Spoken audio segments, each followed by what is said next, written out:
Hello and welcome to the first Atheism for Lent 2018 seminar.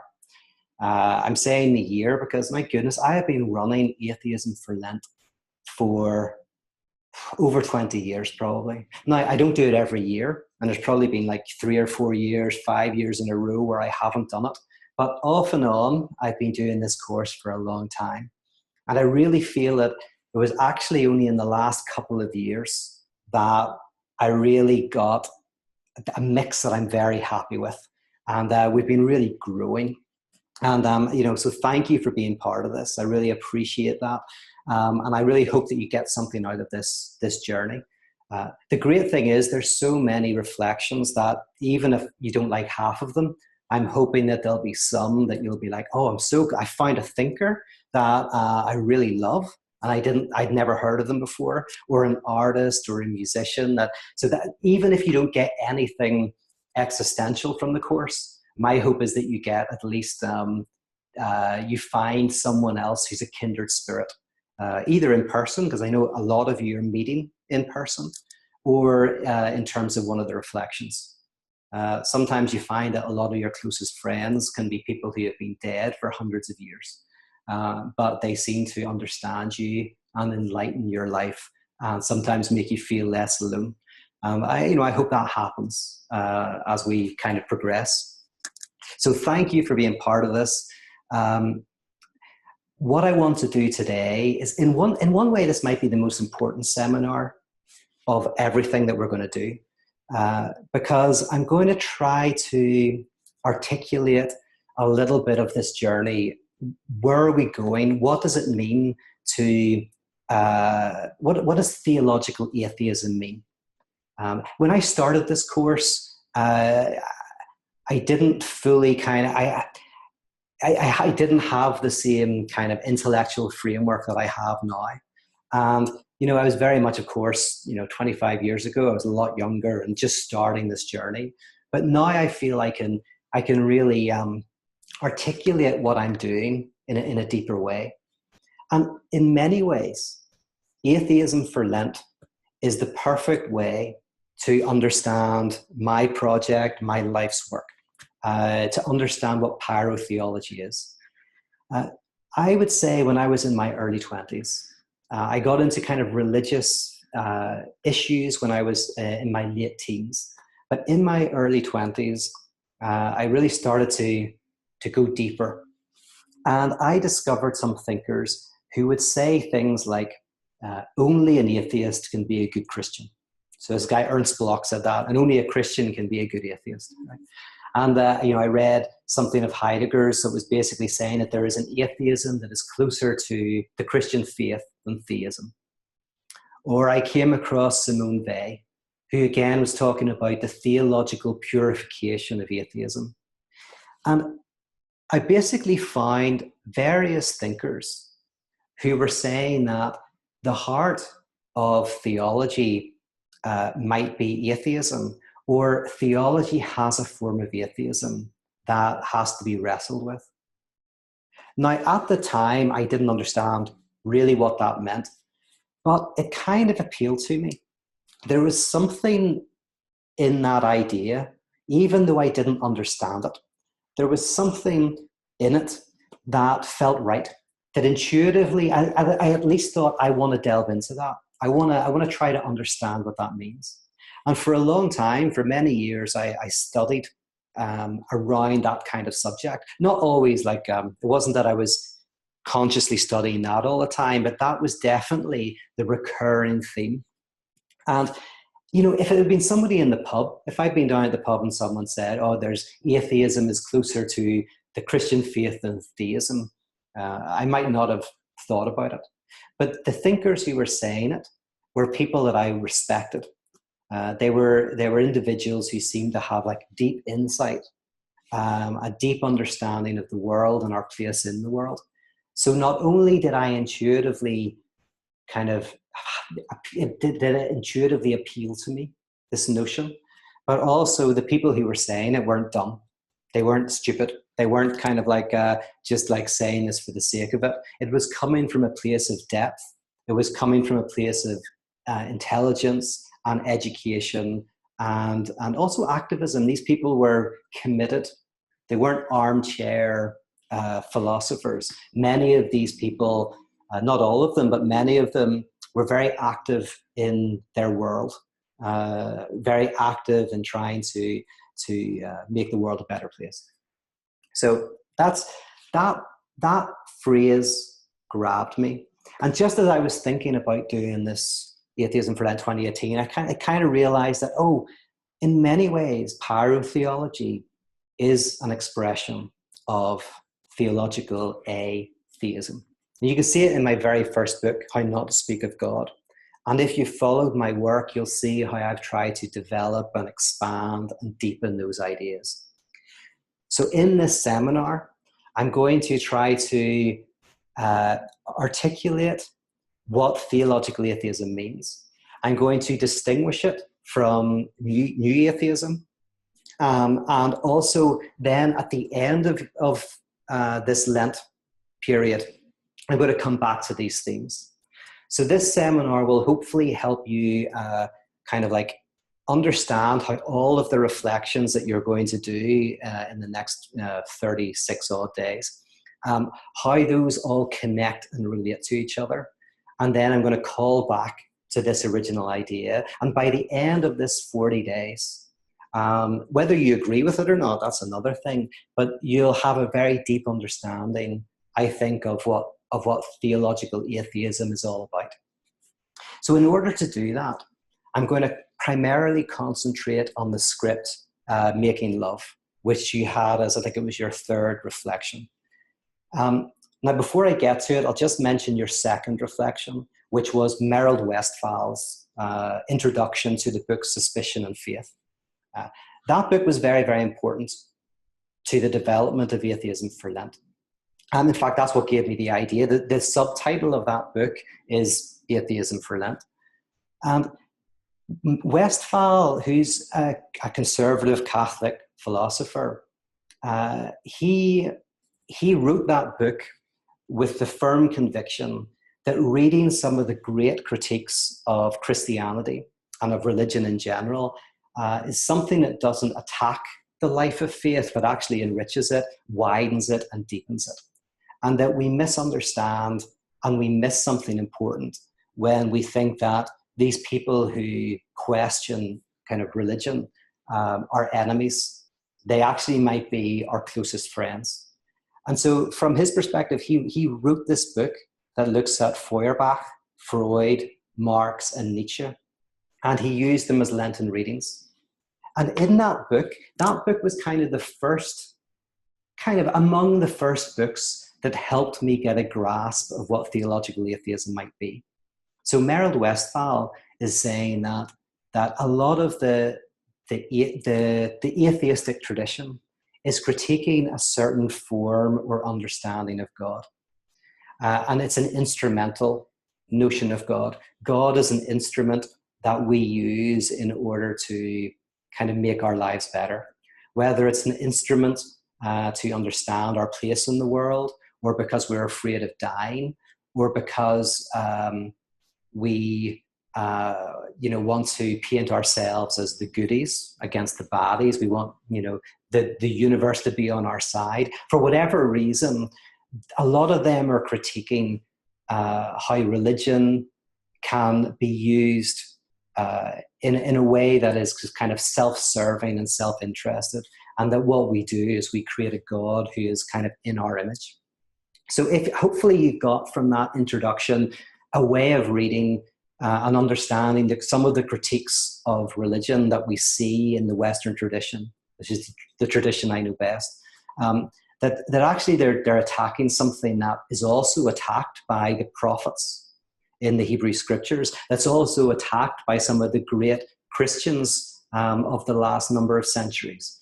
Christians like Dietrich Bonhoeffer, like Karl Barth, like Paul Tillich, people like Simone Weil, Mother Teresa, and these various thinkers, and we're not even going back to the mystics because we're going to do them in 2 weeks' time, but there are various thinkers who, like, if you want a critique of religion, Kierkegaard is as cutting as Nietzsche, sometimes more cutting. Or Karl Barth has attacks on religion that are just as searing as what you would find in Freud. And Bonhoeffer, in his later years, some of his critiques of religion are just as shocking as what you would find in Feuerbach. So suddenly, like, it already becomes complicated, and Merrill Westphal beautifully does that. He says, the prophets and some of the great thinkers within the Christian tradition have been as critical of religion as those from the outside. And there's something about that critique that is purifying, that can help us perhaps get to the heart of what the real message of faith is. So he started me on that journey. But in many ways, I have, expanded that and developed it, and maybe I've got to a place that I think is a little bit different from Westphal.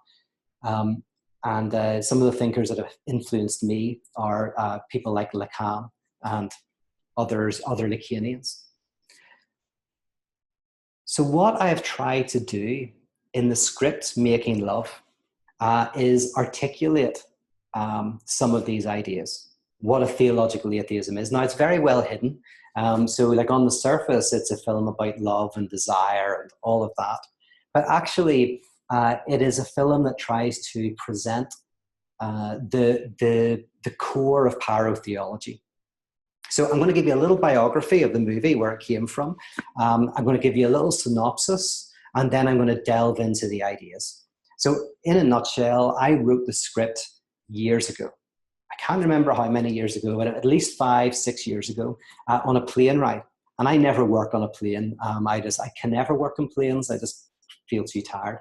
But on this plane, I had this idea, and I wrote it before we landed. Now, that's not a humble brag, because it was no good. It was rubbish. But I got the whole idea down on paper.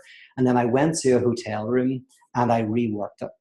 And I came up with the script, which is called The Gallows. And then after a little while of it just sitting in a drawer, I reworked it into a play. So I took the ideas and I reworked it. And then from the play, I wrote, I made it into a script for a film, like a proper long form, a feature film. So it went through those 3 stages. And I wanted to write it because for me, I'm really interested in expressing ideas in different ways, not just nonfiction, but in parables, in fairy tales, and in film. And it just felt right to me to try to express my work in this form. But once it had become a feature film, I didn't know what to do with it. I worked with one friend who's a great guy in New York, and we tried to kind of rework it together, but it just didn't feel right.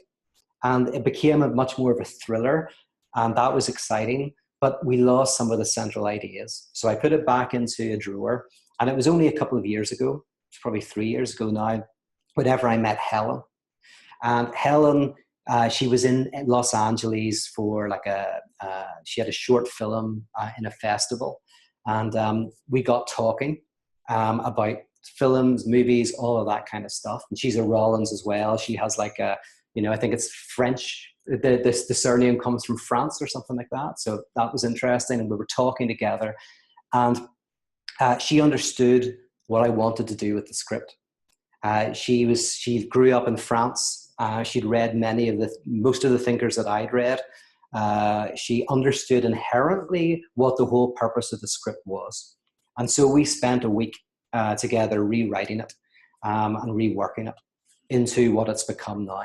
And just to let you know, it's very exciting. We now have a funding body that wants to help us make it into a feature film. So that looks like it's really going to be possible. We've got major actors involved. Our budget, sadly, has grown quite a bit. So if anyone wants to invest in the film, let me know. Even small amounts are useful. But it is all happening. I go back in a couple of weeks to shoot the film in Belfast. So that's a brief biography of where we got to. The synopsis is simple. A man and a woman have had a previous affair, and the affair was cut short because the woman's husband discovered it. And he said he's like a guy who's in organized crime in Northern Ireland, tough guy, high up in organized crime. And he says to the man, you leave, you never see me or my wife again. They were previously friends. So you leave, you never see her again. If you come back to Belfast, you're dead. But a few years later, he comes back. And that's where the film begins. He's showing a play. There's a backstory to this figure that's not in the short film, obviously, it's in the longer film. But this guy himself has a kind of a shady past. But he's now a playwright. And he comes back to Belfast and he shows his play in the city. And he goes to this hotel where he knows this woman that he loves is going to be. The husband knows he's in Belfast. The guy hasn't made any secret of it, and meets him on the steps of the hotel. And he says, I told you what would happen if you ever came back. But he said, I'll tell you what, I'll let you have an hour with her. I'll let you have till midnight. Go in, buy her a drink, tell her about your play. But at midnight, my guys are going to pick you up, going to take you to the airport. You never come back. You never see her again. And if you do anything, you sleep with her, you're dead. So the film then is what happens in that space up until midnight. Now, the whole point is this couple have never really had a proper relationship. It's always been impossible. There's always been the husband. So even in the pre-story, this has always been an impossible relationship, but that was made completely impossible whenever the husband found out. And neither of them can quite get over it in different ways. So this guy is completely lovelorn. Life is drained of meaning. He can't get on with existence. He can't get on with relationships. He's just caught up in a repetition, thinking about her. And so he goes back to Belfast. He's not scared of death. He wants to know, does she love him? Will she run away with him? And if you've read the script, you know that the play that he's written is all about that. Do you love me? Very briefly, the play that's within the film is about a character who doesn't know whether he's going to live or going to die in a prison. And it's actually the unknowing which drives him crazy. And eventually he kills himself. He would rather know than live with unknowing. So in the same way, this writer has come back because he's like, I want to know. I want to know whether it's over and try to move on, or I want to know whether we can run away together. As the film progresses, eventually they decide to leave the hotel together, to face whatever is out there, knowing that the husband will likely kill him, but he's willing to face that. He just wants to be with her. And maybe they can work it out. Maybe they can escape. So they go out the front door, and then they're confronted with something much more terrifying than a man with a gun. They're confronted with nothing. There's nobody there. So they can run away. They could just up and leave. There is no obstacle outside that hotel at midnight. And at that very moment, when the obstacle to their relationship, to their love, to their desire, at that very moment that the obstacle is seen to not exist, they are confronted with each other without the phantasmic support of the prohibition, of the impossibility of the relationship. And they're frozen. The very moment they can have what they want is drained of its power. And they're left looking at each other. And the husband, in a sense, understands this. That's why the husband isn't there. The husband has understood that their love and their desire is fueled by him. That's the whole reason why the film's called Making Love, because the husband is making love. The husband is creating the love between the writer and the woman. And so the husband understands that what he has to do is remove himself from the picture, and they'll stop making love. Right? Now, at the very end, they realize this. That's the whole point of the conclusion, is they tell us, she tells the story about the dove that never flies, imagining how amazing it would be if the wind didn't exist with all its pulls and resistances, not realizing it's the wind that allows her to fly.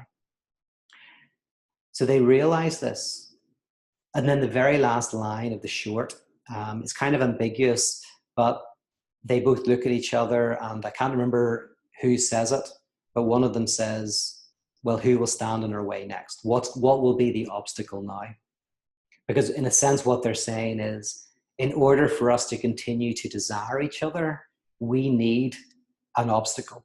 We need something that gets in the way. And if we're not ready to maybe have settled down and have a more normal relationship, then we need another obstacle. And that's the end. Okay. So what is going on? What is this film really about? Right? It is a theological film. And when I say that, obviously I'm not saying it's like God's Not Dead or Thief in the Night. But it is dealing with for me, a theological concept. And it's this.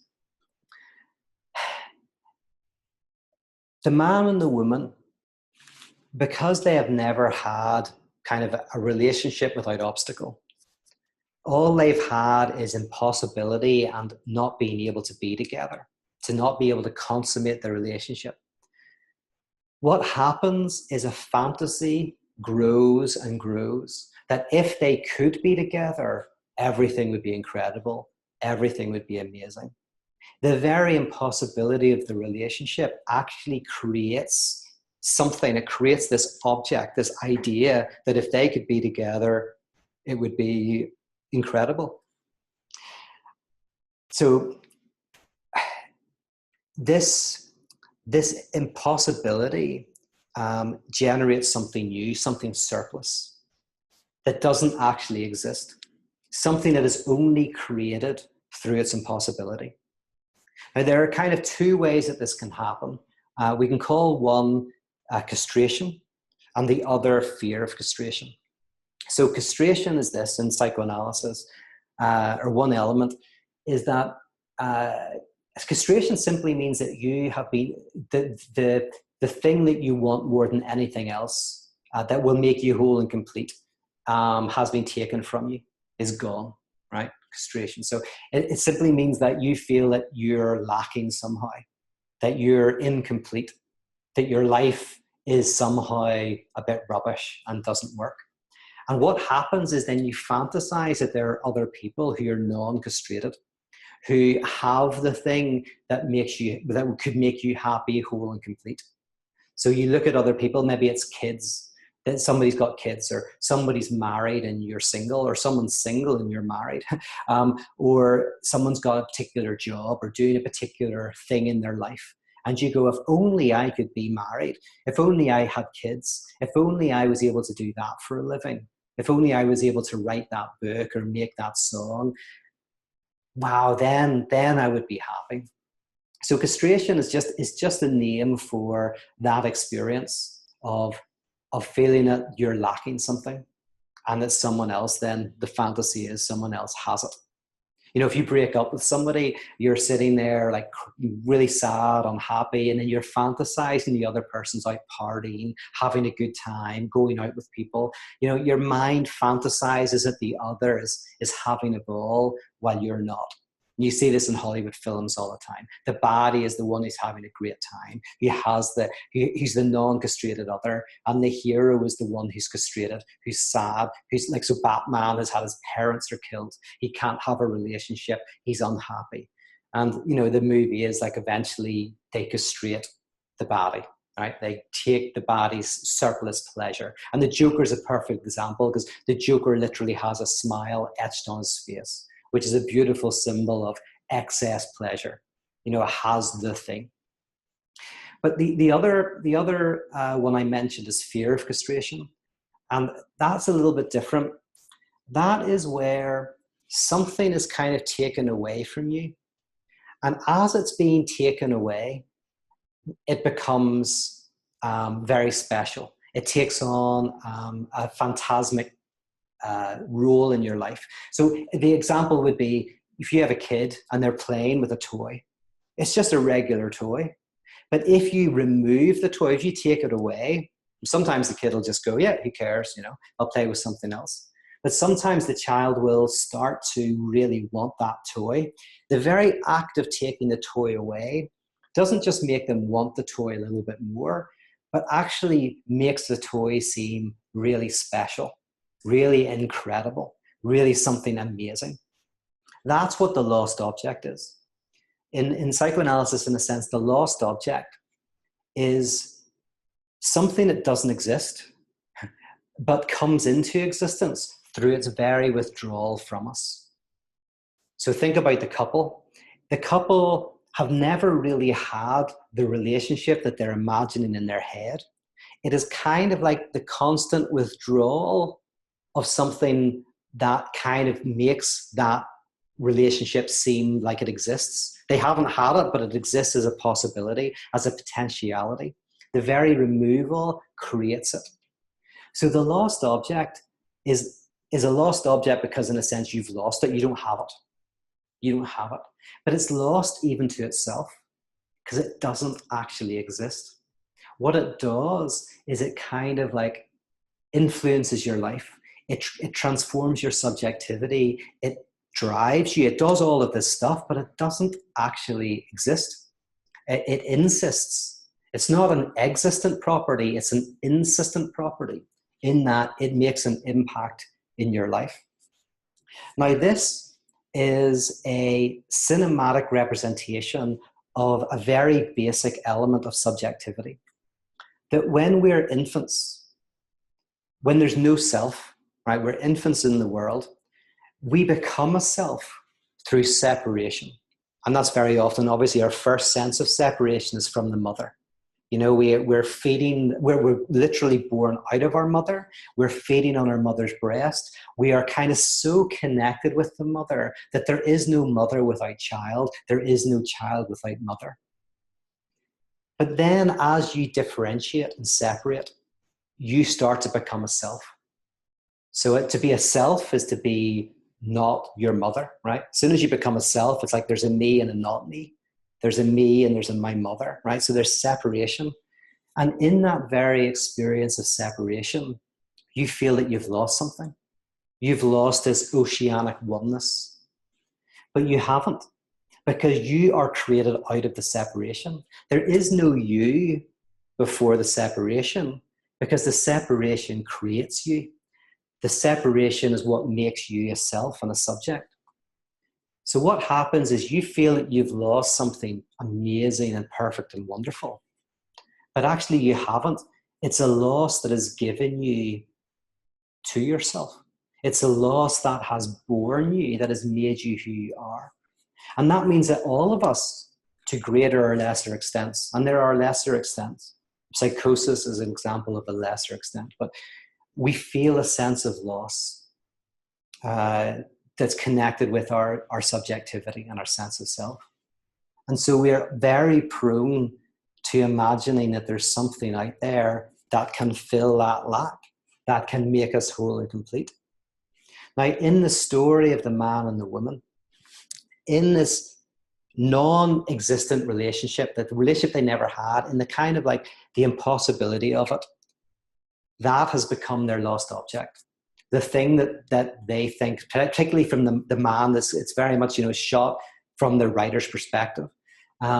He is thinking that she will complete him, that this relationship will complete him. But she also is thinking that this relationship will complete her. But once the prohibition dissipates and disappears, they come face to face with the reality that the lost object doesn't exist. That is just a fantasy. So in one sense, it's a deep tragedy because they realize, oh, this thing that we've wanted all these years isn't there. But it's a failure that's a success because they have realized something fundamental in this realization, and they can potentially have a big gain from this realization. Right?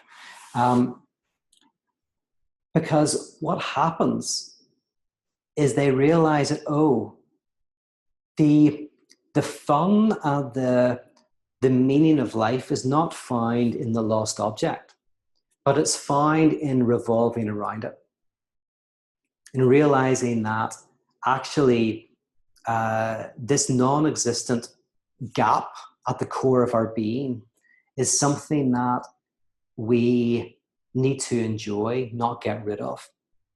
Now, if you listen to my second fundamentalist podcast, I talk about this, the difference between pleasure and enjoyment. That pleasure is the technical word that's used for getting something that we like, that satisfies us, whether it's a nice meal or going out with friends or going on a nice holiday. The pleasure is a fleeting thing. It's actually never quite that great, right? It's when you get the new TV set or the new car and you have a little bit of fleeting pleasure out of that. But enjoyment is the satisfaction you get out of not having what you want. So the saving up for the car, the looking through magazines, going to the showroom, or waiting excitedly for the holiday. At Christmas time, getting the present is the pleasure, but waiting for the present is the enjoyment. And if I don't have kids, but I remember being a kid, and oh my goodness, the amount of enjoyment the night before Christmas where you can't sleep and you're freaking out and it's da, da, da. When you look at a child, you go, oh my goodness, they're getting an enormous amount of enjoyment out of that, even though it might be suffering. Like they think, oh my goodness, this is the worst bit. I want to get over this and get to the presents. But you can see in their smile and their tension that they're getting enjoyment out of the waiting. And then, of course, when you open the presents, there's a moment of pleasure, but that passes very, very quickly. What this man and woman are realizing is that actually the pleasure of them being together is lesser than the enjoyment of not. Well, the enjoyment of there being obstacles to their relationship. Now, on a very surface level, this is good relationship advice, which is if you're in a relationship, how do you have an obstacle? Maybe you work hard together and you're working on projects or whatever. And then you're like, and you know what, whenever we're finally finished, we can go off on a holiday and enjoy ourselves. So there's an obstacle to you both relaxing and just enjoying each other's company. But actually the obstacle can be where the real enjoyment is. And it doesn't mean that pleasure is bad. There has to be pleasurable moments along the way, but you also want built into it enjoyment, the enjoyment of not getting what you want. Right, so what has this got to do with Christianity?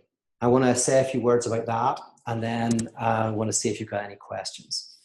For me, the issue is this: new atheism is against the existence of a God, right? So new atheism is a position that says there is no God. Now, here's the issue with that. It's got nothing to do with the lost object, right? It just says there's no being up in the sky called God. So then if you give that belief up, you can still be caught up in the idea of a lost object. You could still look for wholeness and completeness in a relationship, in a job, in making money, in looks, in whatever number of ways, that you've only given up one thing that you thought maybe previously would make you whole and complete. God, right? God, an instrumental notion of God. God will make me whole and complete. God will take away the lack that is at the core of my being. But I say it leaves the very structure of finding something that will make you whole and complete. That structure remains intact. It's not dismantled at all. And so people can still be caught up in a frenetic, say, consumerism, thinking that if they have the right house, the right TV set, the right furniture, the right clothes, like in Fight Club, whenever the guy, before he has his breakdown and breakthrough, he's obsessed with just getting the right IKEA furniture or whatever it is, or high-end furniture in his apartment. So the structure of the lost object is untouched. All that it hits is one particular thing that occupies the space of the lost object. Because if you think of the lost object as a gap, a void in our subjectivity, what we do is we fill that void. We put crustaceans around it of the various things that we feel will fill it. So the lost object doesn't exist, but we imagine what it is. And depending on who you are and your background and your past, that will be very different. For one person, it might be giving up the frenetic consumerist world and going and living in a cottage in the middle of nowhere. And for someone, it will be accumulating as much as possible. For one person, it will be getting people out of your life and trying to be comfortable alone. For someone else, it will be to always be out and always be around people. It can be anything. But that's the problem. The problem is not the thing. The problem is the structure itself. So the difference between new atheism and Pyro theological atheism is new atheism says, God as a being that will make you whole and complete, that will fill a lack in your being, doesn't exist. Whereas Pyro theological atheism doesn't deal with that at all. It simply says the lost object is non-existent. So that's why it is a critique of politics, of economy, of consumerism. It's a critique of how we desire. It's an attempt to create a space, not where we're free to get the lost object, but where we're freed from the lost object. That's why, in my more popular seminars, and I will say, it's great to have freedom to pursue what will make you happy, but we also need freedom from the pursuit of happiness. And the reason why I say it like that is because for me, the church can be the place where we're freed from the pursuit of happiness, or what I technically mean is freed from the pursuit of the lost object. So if you ever hear me, if you hear me at the Holy Shift Tour, I'm doing a popular version of what I'm talking about here. And I'm talking about freedom from the lost object. Now, this is connected with Christianity very, very intimately, because the whole Bible can be read as a battle between the lost object and the realization that that losing the lost object is the task, right? Now, and the Bible starts off, of course, you maybe heard me talk about this before, with an Oedipal story. So Oedipus, the Oedipal story captures everything I'm saying in a nutshell. That's why Making Love is an Oedipal story. You have a guy who wants to sleep with his mother. His father is in the way. So, in psychoanalysis, the idea is he kills his father, sleeps with his mother, thinks it's going to be a blessing, but it's a curse.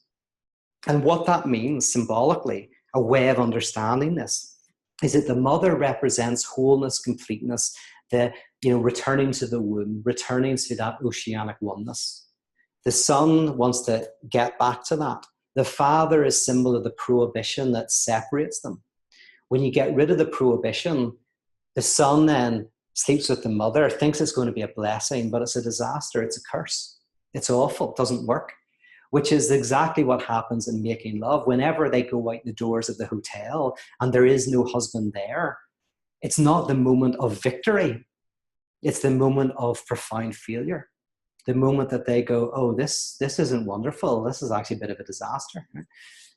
Adam and Eve in the garden is a story that articulates this. Adam and Eve are walking around the garden. There's some fruit, a fruit tree, and there's a prohibition, do not eat of the fruit. And the prohibition generates this excessive desire for the fruit. It becomes magical. It becomes all-powerful.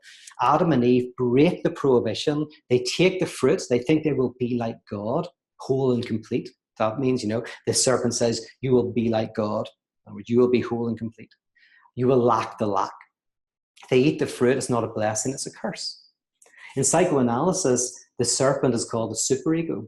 The superego is that voice that's always telling you, if only you do X, Y, and Z, then everything will be fine. And in the Bible, that's called the serpent. It's the voice that's always getting you to strive to pursue the lost object. And in the crucifixion, which is the removal of the prohibition, because if you remember, the Temple of Jerusalem is set up like the Garden of Eden, the court of Gentiles, where you can hang out, the Holy of Holies, where the sacred is, and then this massive curtain that you cannot penetrate. And the symbolism of the crucifixion is the ripping of the temple curtain, which is the getting rid of the prohibition, so that you see in the Holy of Holies and realize that the lost object is lost. It's not there.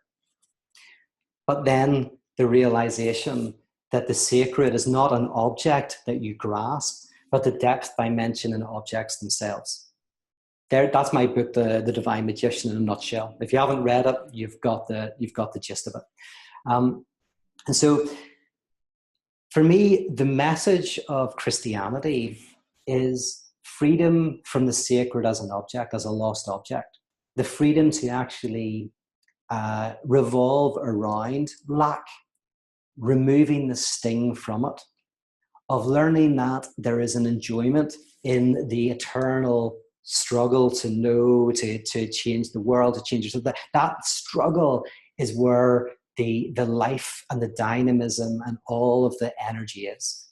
And that actually theological atheism, by freeing people from the lost object, creates a different notion of God. God not as the sacred object, but as the depth dimension in objects, discovered through the act of love itself. So instead of God as an object that you love, God is what is manifested in the act of love itself. And this, in a sense, could be seen as the trajectory of the religious text. I say all of this then to say that this journey of atheism that you are on is not a journey away from the heart of this Jewish and Christian tradition, and other traditions as well, but that's the one we're obviously talking about here. But that actually it may get to the very heart of the issue, and that the good news might be the freedom from the thing that you think will make you whole and complete, which actually generates so much misery, so much unhappiness, so much depression, not only when you don't get it, but even when you do. So as Todd McGowan, a thinker I like, says, we live in a society where even the winners lose. The losers lose doubly because they don't have the stuff, and they also are depressed, but the winners, they get the stuff, but they realize it doesn't really satisfy. So, we're in a situation where even the winners lose, even though the losers lose double. I hope that's clear. I do these talks and I go probably you're very generous listening to me, because sometimes what I do is I just bring you into more knots and more kind of perplexity. But I love doing that. I hope you enjoy that. I hope you enjoy the fact that this is interesting. So whether you agree with it or not, that maybe it gets you to think. But that's all the structure of the Making Love script, that the husband is making love because he is the obstacle, generating love between the two people. The removal of the obstacle also actually removes the love to a certain extent. And that there's something about life that is not just getting what you want, but also not getting what you want, and learning to be in the mix of that. And that actually in Pyro theology, it is the theory of that and the practice of it. So the theory of it is what we're doing right now. The practice of it is also what we're doing right now, as in this 40 days where you engage with this work, where I'm hoping that you begin to experience the loss of this instrumental notion of God, but in the loss, a richer and deeper understanding of faith. And even you may continue to use the word God, you may not, but if you continue to use the word God, a different and richer notion of God arises. One last thing I'll say about that is that when I started Atheism for Lent, I couldn't articulate it as clearly, hopefully, as I can now, but I knew that was the case. I knew that if we just deconstructed and questioned and pulled apart that instrumental notion of God, that we wouldn't be moving away from the heart of this message, this faith, but we'd actually be moving deeper into the center of it. I didn't quite know why, but it just seemed right to me. And time and again, I discovered that was true. And so what I had to try and do is try to work out why that happens so that I can articulate it, and so that maybe I can become better at creating processes that help other people do that. So that's the journey that we're on. Now I'm going to look to see if you've got any questions, and we'll take it from there. Oh, there's lots of questions. Let me see. So Westphal mentions the distinction between flesh and spirit. I've been wondering about that, if it's a useful distinction. As incarnational creatures, can we really divorce the two? Also, if we can, is it helpful? Is it possible that always, or nearly always, to try to separate flesh and spirit is criminalizing the flesh? You're right. I mean, a lot of philosophy really is trying to overcome the mind-body or spirit-flesh distinction. And theology is trying to do it in philosophy. So this very simple distinction between, mind and body always causes these problems. And that there are ways of articulating a way to unify and connect those elements. I don't necessarily want to. It's a really good question, so I kind of want to talk about it a lot, but I feel like I should do a separate talk on it. I kind of have in the Pyro seminars, and you have access to those. So there's definitely, I think, one or two where I talk about that very thing. I just can't remember quite which one I do talk about it, but I do agree with you. And look over my past Pyro seminars, and you'll find one that I hopefully connects with that.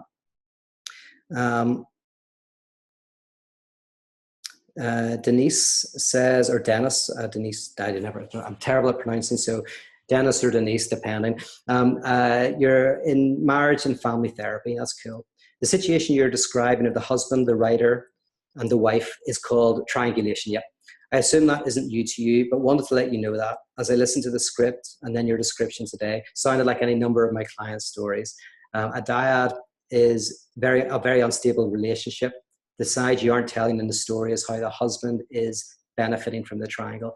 Yeah, no, you're absolutely right. And in psychoanalysis, of course, there's like different terminology, but it's exactly the same. I mean, triangulated relationships, which you see in loads of French movies, explore it, is that there's generally a third that's needed. And as you know, like if for an obsessives are often attracted to, say it's an obsessive man, a lot of obsessives are men, they're attracted to a woman who's inaccessible. So technically, they're not attracted to the woman, they're attracted to the obstacle. So technically, they're attracted to the man.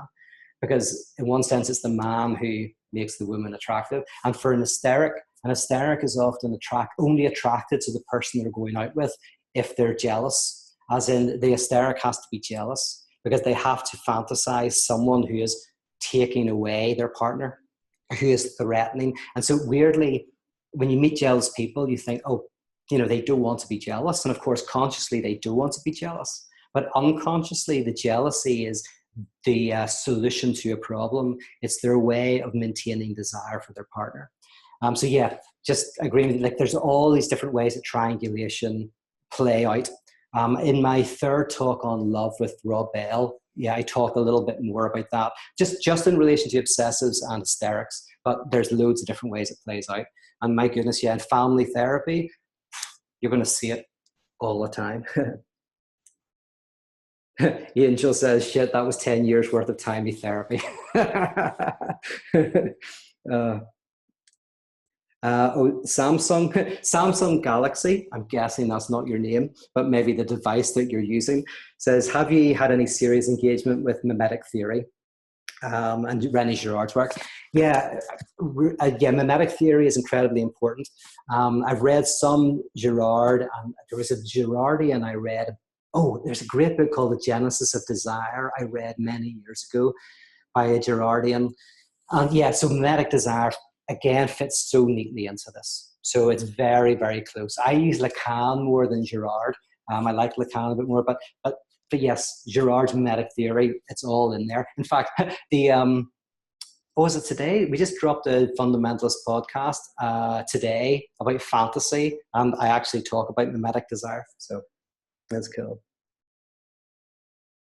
Alicia says, if enjoyment is the anticipation of the immediate gratification of pleasure, what is it called when you appreciate the thing each time you have it, use it? Satisfaction. So you said, so if enjoyment is the anticipation of the immediate gratification of pleasure, what is it called when you appreciate the thing each time you have it or use it? if you mean, like, because there is pleasure in life. That's the funny thing. When people hear me talk, sometimes they think that I'm saying there's no pleasure, as in it's all, the only enjoyment you can get out of life is not getting, right? But of course, there's loads of pleasure in life. My best example of this is sport. Sport is a perfect example of how pleasure and enjoyment interact. Because football, for example, never ends. It just continues forever. There's nobody ever wins the football, right? It just goes on and on. The pleasure is when your team wins, and you do get pleasure from your team winning, but the enjoyment is in the struggle and the training and your team getting ready for the big game. You know, in sports, there's always like things like the Super Bowl or something that you have to work towards, and you have to do all of this training to get to. And so that's the enjoyment. So if you have a team that always wins, that would actually rob the satisfaction, right? Because you get the pleasure, but the pleasure is fleeting. And if your team wins all the time, it just becomes boring. So you only get enjoyment back when your team loses. So ironically, if your team wins 20 times in a row, whenever it loses, a little bit you'll be thankful because now you can enjoy again. So if you're talking about, that there is a repetition, and that's what the couple are trying to do. That's the last line. You can read the last line as depressing or joyful, depending on how they mean it, but they want to find a new obstacle, whatever that is, so that they can continue when they do connect to get the pleasure. So I think, if you're talking about that there is pleasure in life, but the real driving energy, I would say, is in the enjoyment. And sacred and secular religious structures promise the pleasure, whereas Pyro theology is very much about understanding how enjoyment functions. I don't know if that is connected with your question or not. I apologize. Sometimes you read a question, you misinterpret it, you answer it, and then I look back and I go, oh, I totally misinterpreted that question. So apologies if I did. Sometimes it's hard to read the questions because as soon as a new question comes in, everything shifts and moves. I'm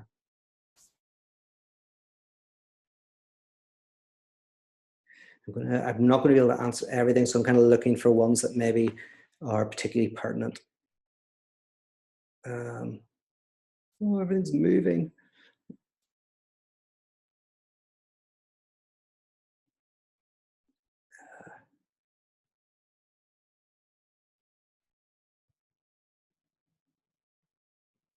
Okay, this is a question from behalf of Daniel, who I know who you're talking about.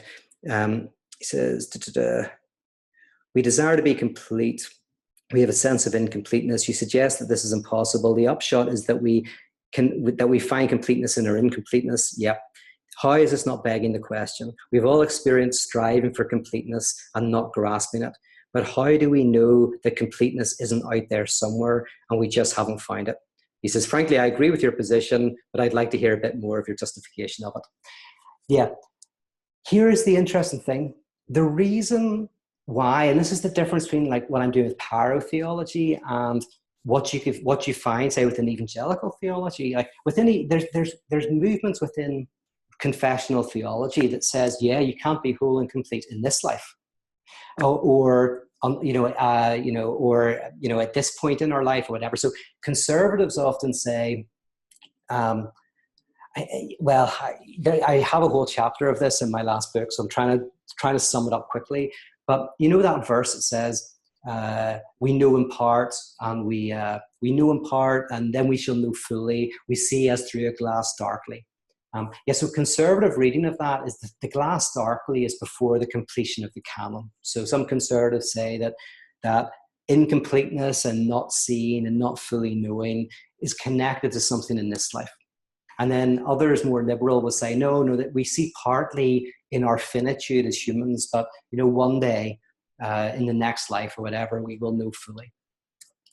So both are saying, yeah, there's a place for incompleteness, but also they're still caught up with the idea that there is a completeness.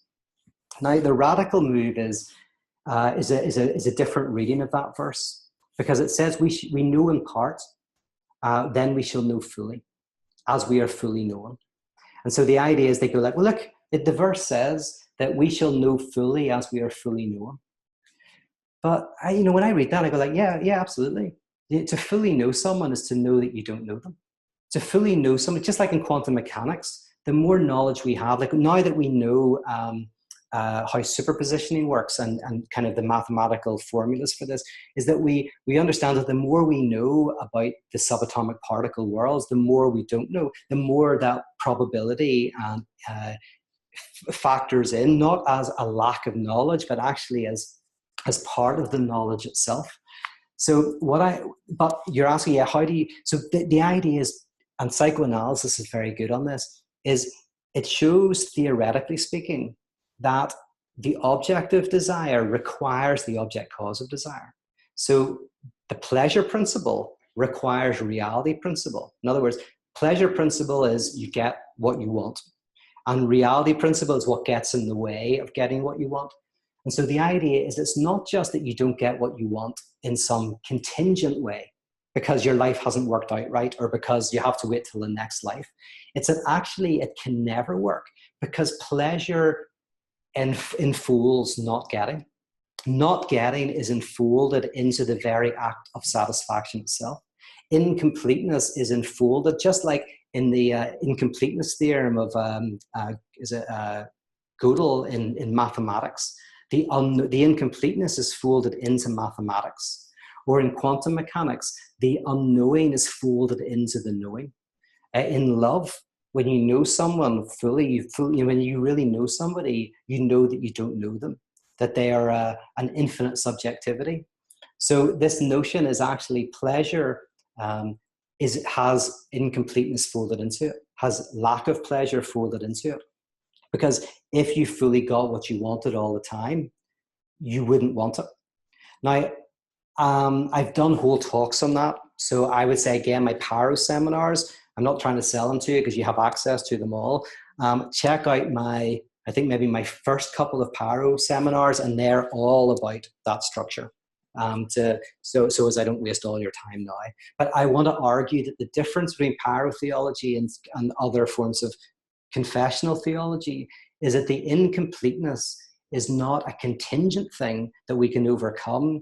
It is inherently enfolded into reality itself.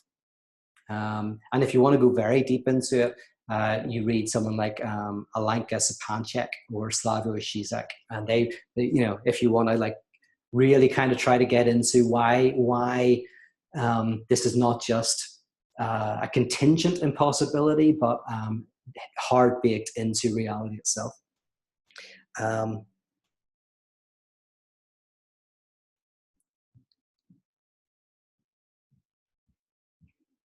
So Esther says, is another way of framing this that we are in fact already whole and complete, however we feel about it.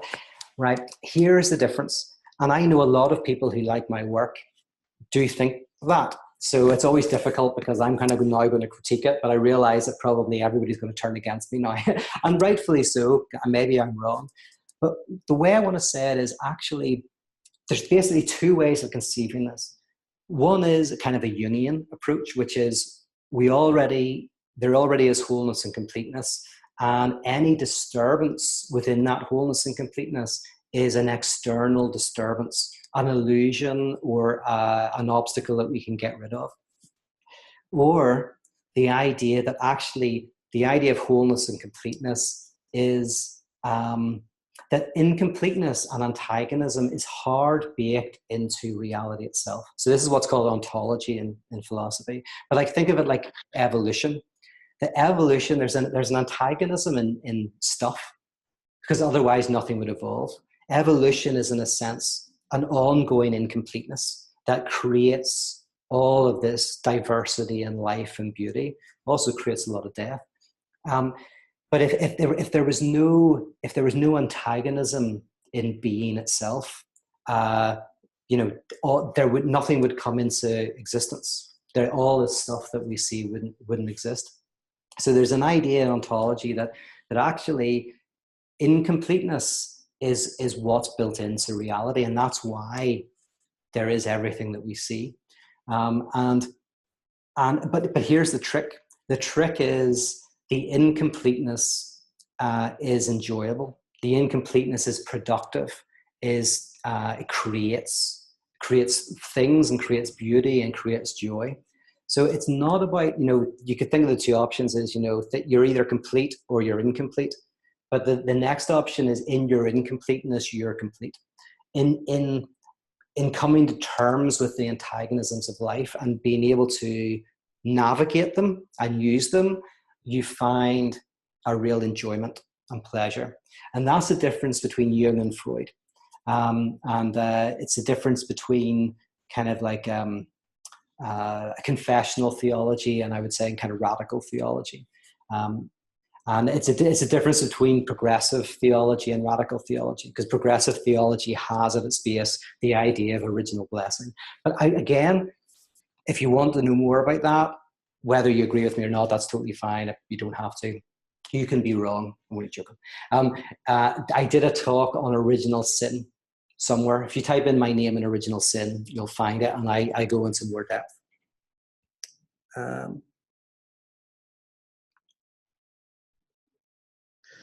Okay, there's loads of questions. That's it.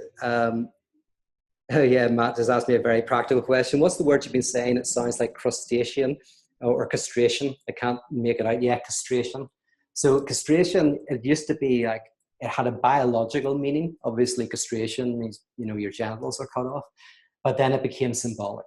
So it's a symbolic use of that word. And Jim says, is it possible to find the obstacle and the objective of desire in the same thing? For instance, could the mystery of one's spouse complete or create the triad? Yeah, Jim, you've hit the core, which is, it is possible potentially to have the obstacle and the obstacle to the object and the object in one and the same thing. That's what I think Christianity is at its core. So, Christianity is the idea that Jesus is the obstacle. You have to crucify Christ to get back to God. And then you realize that Christ is God, which is the way of going, the obstacle to God is God. And that you see this in Paul's conversion. It's the same logic. So the logic is, the very obstacle that you think is getting in the way of God is where God is, which is a way of saying that the very... for Paul, for example, the obstacle was the Christians. Could have been anybody, just happened to be. They were the obstacle. Kill them, get back to the true religion. And then he has the insight, my God, sorry, Saul, Saul, why are you persecuting me? So he realizes the very obstacle that he's trying to kill and execute is the very site of his salvation. So so that's why I have a little pin, which is called the absurd cross, which tries to symbolize that. That's what I think Christianity is. Yeah, in its core. That's why I'm a Christian in a sense.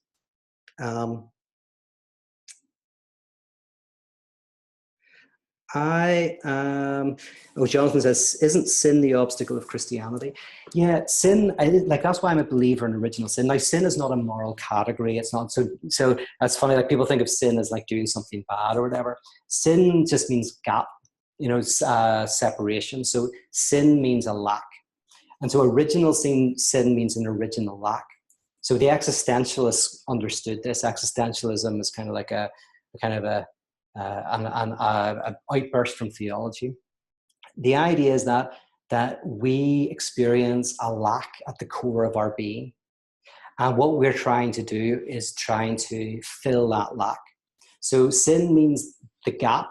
In psychoanalysis, that's the gap that is constitutive of subjectivity. So it's the sense that we are marked by a lack, the lost object, and the object doesn't exist. That's why it's an original lack, an original sin. There is nothing, it's not a loss of something, it is a loss that is in and of itself without object. And in theology, the idea of forgiveness of sin, so payment of sin means you fill the lack, which is what secularism does, and a lot of sacred solutions. What they do is they say there's a lack in the core of our being and you fill the lack. Just like if you have a debt. The word debt is a lack of money. I owe you money. So there is a lack. And the idea is if someone pays the debt, they fill the lack with money and then we're okay. Our connection is, I'm no longer enslaved to you. But to forgive a debt is very different. To forgive a debt is not to fill the lack, it's to say the lack lacks. To forgive a debt is to say the nothingness that is something, the nothingness that is binding you to that bank, to institutions you hate, giving you a heart attack, making you work really hard. That lack is nothing. So it basically, I mean, it sounds very bizarre, but it lacks the lack. It says that the nothingness that is frenetically driving you is nothing, which in theology is called robbing death of its sting, right? Robbing the lack of its sting. Not getting rid of the lack, but robbing it of its sting. So yeah, so sin for me is it's not a magical concept. It's simply you see it in psychoanalysis and existentialism. It is the name, but it's a theological name for this lack that I'm talking about. And then the theological name for being freed from it is called forgiveness of sin, which means realizing that the lack shouldn't be filled. Payment of the lack is like the problem, is that you don't have to fill that lack. You can actually revolve around it. It can become non-damaging, non-destructive, can become productive. So yeah, so again, elsewhere I've done kind of more in-depth talks on that. But I'm going to stop there because I've kind of gone over my time a little bit. I want to respect the fact you've got other things to do. But I hope that kind of at least gives you a certain sense of what pyro theological atheism might mean. It's a certain freedom from a frenetic pursuit of filling this lack. And that in being freed from that, we can enter into a type of life in which we experience depth and density in existence rather than always like moving forward to the thing that will complete us. And that a non-instrumental understanding of God can arise out of that. But we're actually going to go on that journey. So that's the theoretical part. We're actually going to do it now. We're going to go on that journey. And then at the end, I'll come back to these themes. I'll revisit them. And if they're not clear now, I think hopefully they will become clearer after 40 days of Lent. And then you'll be very glad to see the back of me. So thank you very much for checking in. I will talk to you all again next week. And I appreciate you, the time and the effort you're taking to do this. Good luck.